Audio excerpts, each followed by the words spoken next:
रामानंद जी ब्राह्मण थे, मूर्ति पूजक थे, ठाकुर जी को नहलाते धुलाते थे, कपड़े पहना के भोग लगाते थे मूर्तियों को।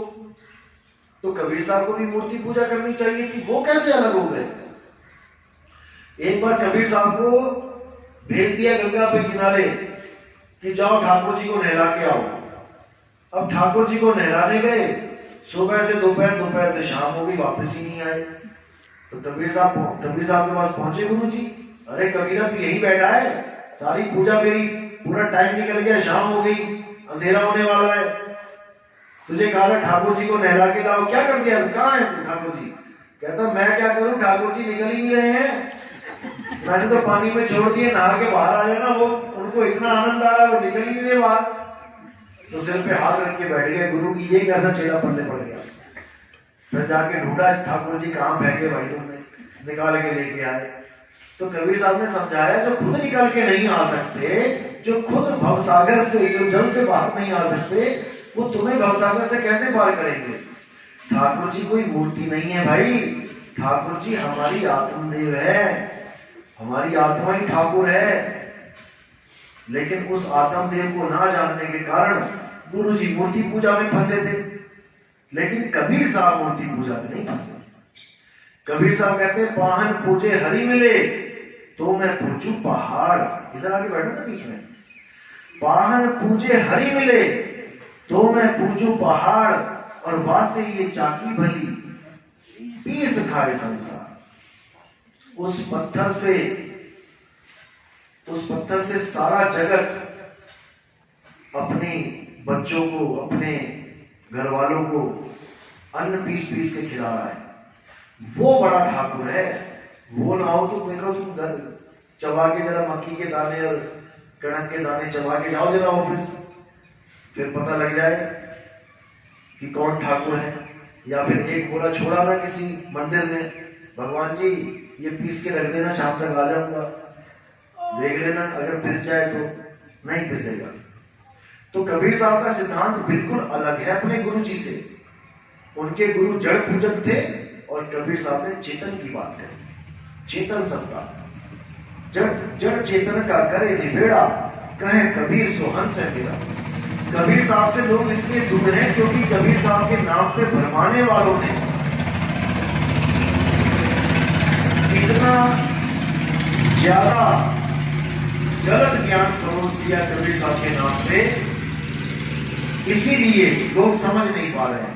रविदास जी के पंथ वालों ने क्या किया, उन्होंने कबीर साहब को एक साखी सुनाते हैं वो लोग कि कबीर साहब रविदास जी से ज्ञान लेने आए। रविदास जी ने वो अपनी जो चमड़ी का वो होता उसमें से पानी दिया, कबीर साहब को जल दिया। तो कबीर साहब ने वो जल ना पी के कपड़ों में गिरा लिया, और जब वापस घर गए तो उनकी पुत्री कमाली ने वो दाग जो पड़े थे पानी के उसको चूसा और उसको ज्ञान हो गया। जब उसको ज्ञान हो गया तो कबीर साहब दोबारा गए रविदास जी के पास कि भाई मुझे दोबारा जल दे दो, तो वो जल नहीं दिया। ये कहानी असल में एक राजा की थी। वो राजा की कहानी इन्होंने कबीर साहब के साथ भी जोड़ दी, जबकि ये नहीं समझ पाए कि कबीर साहब को किसी जल की जरूरत नहीं है भाई। कबीर साहब स्वयं ज्ञान है, वो स्वयं ज्ञानी है, उनको किसी गुरु की जरूरत नहीं है, उनको किसी की जरूरत नहीं है, वो अपने स्वरूप को भली भांति जानते हैं।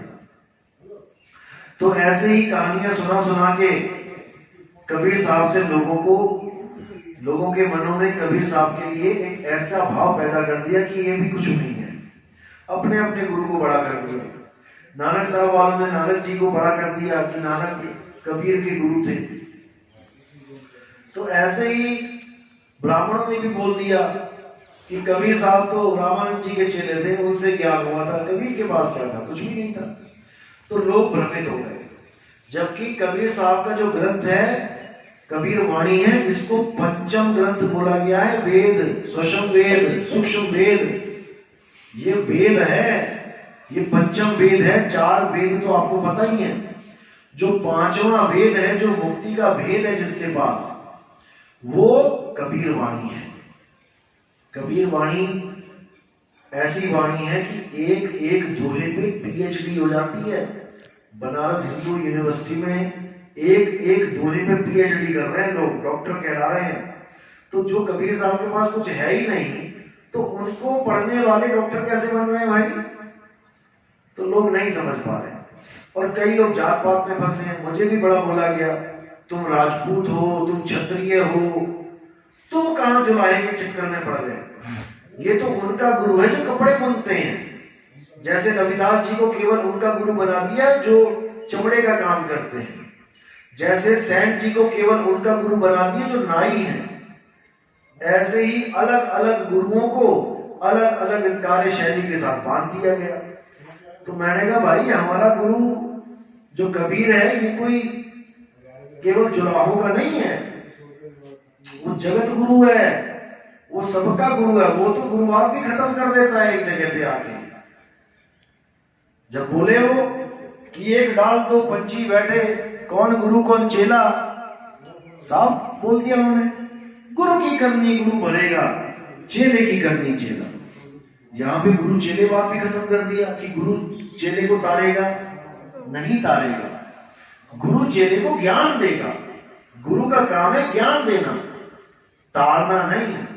तारना है परमात्मा का काम, जिसके लिए बोला सेवा को दो ही भले, एक संत एक राम। राम है दाता मुक्ति का, संत जपावे नाम। संत का काम है केवल आपको नाम दीक्षा देके आपके भ्रमगढ़ तोड़ देना, राम से जोड़ देना।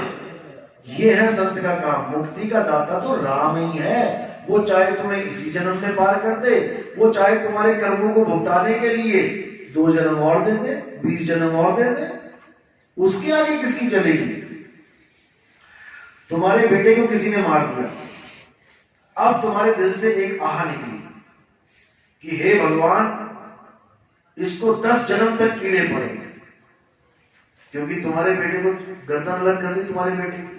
अब ये जो तुम्हारा श्राप लगा जिसको, अब ये तो समझ लो कि 10 जन्म तो उसके पक्के हैं कि उसको कीड़े पड़ने ही हैं। तो परमात्मा क्या करेगा?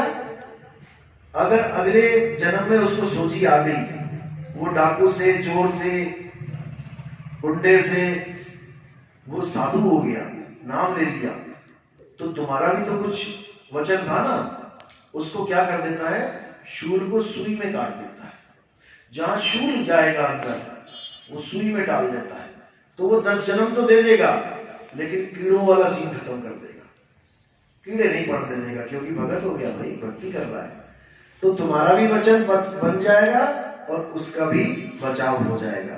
तो परमात्मा ऐसे टाल देता है, लेकिन उसकी मौज होती है वो कब क्या करेगा, उसमें किसी का जोर नहीं है।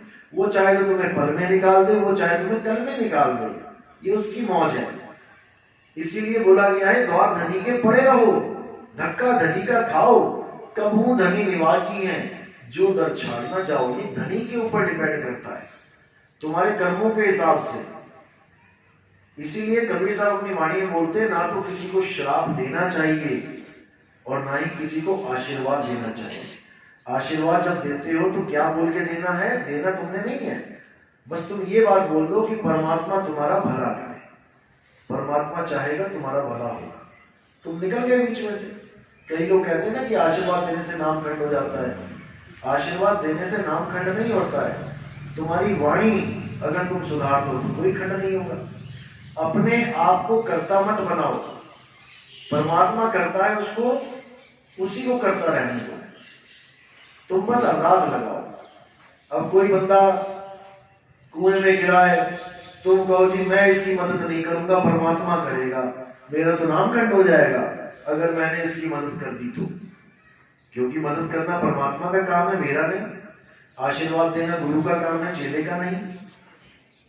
तो ऐसा नहीं है।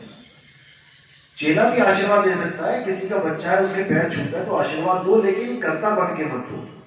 बोलो परमात्मा तुम्हारा भला करे, हो जाएगा। परमात्मा करे ना करे उसके ऊपर डिपेंड है।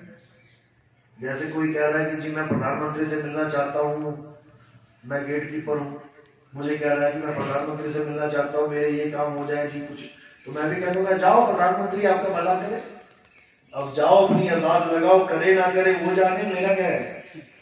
तो इसी तरह आप वहां से निकल जाते हो, बच जाते हो, कोई नाम वाम खंड नहीं होता ऐसे। कई लोग कहते हैं जी चमड़े के जूते पहन लो, चमड़े की बेल्ट पहन लो, इससे नाम खंड हो जाता है। बिल्कुल नहीं होता है। रविदास जी महाराज चमड़े के जूते बनाते थे, गाय बैल उनकी खाल खींच खींच के जूते बनाते थे। कोई रैक्सीन के जूते तो नहीं बनाते थे या कपड़े के जूते बनाते थे, वो चमड़े के ही जूते बनाते थे। फिर तो वो नाम ही खंड कर देते सबका, जिसको कबीर साहब नाम देते उसको जूता पहना के नाम खंड कर देते थे। ऐसा नहीं है, ये तो गुण बताया गया है जानवर का, कि मरा हुआ जानवर भी अपने चमड़े से तुम्हें जूते देके जाता है। मरी हुई गाय, उसके भी कई पार्ट्स काम आते हैं, अन्य अन्य जानवरों के बहुत से पार्ट्स काम आते हैं मरने के बाद। लेकिन एक आदमी ऐसा है जो किसी के काम नहीं आ पा रहा, इसीलिए इसको जला दिया जाता है। जबकि ऐसा नहीं है, पार्ट्स उसके भी काम आते हैं, अगर वैज्ञानिक चाहे तो, डॉक्टर चाहे तो, इसीलिए बॉडी को भी दान दिया जाता है। लेकिन मेन जो गुण है आदमी का वो यही है कि वो भक्ति कर सकता है और दूसरों को करवा सकता है। आप खुद भी समझ सकते हो ज्ञान को, अपने बच्चों को, अपने रिश्तेदारों को समझा सकते हो। इससे बड़ा इस दुनिया में कोई पुण्य ही नहीं है। आप किसी को लाख रुपया दे दो दान में, या आप किसी को मूल ज्ञान समझा दो, अगर इन दोनों को तोला जाएगा तो मूल ज्ञान का पल्ला भारी रहेगा, क्योंकि आपने उस कैदी को मुक्ति का मंत्र दे दिया, मुक्ति का रास्ता बता दिया। कैदी को लाख रुपए देके वो कैदी इस जेल में थोड़ी सुख सुविधाएं ले लेगा। एसी लगा लिया 20-25-30 हजार का, बेड ले लिया 10,000 का, सोफा ले लिया 10,000 का, और सामान ले लिया, घर गृहस्थी बना ली उसने, लेकिन रहा तो जेल का जेल में। कब तक रहेगा? फिर फांसी हो जाएगी, फिर वो सामान वहीं पड़ा रह जाएगा उसी घर में, वो किसी और घर में पैदा हो जाएगा, वो घर खाली का खाली। तो ऐसे ही चक्कर में पड़ा रहेगा वो। अगर उसे चाबी दे दी जाए कि बेटा ये पकड़ चाबी और निकल जेल से, वो आपका एहसान जिंदगी भर नहीं भूलेगा, क्योंकि आपने उसे मुक्ति का साधन दे दिया। तो इसी को समझना है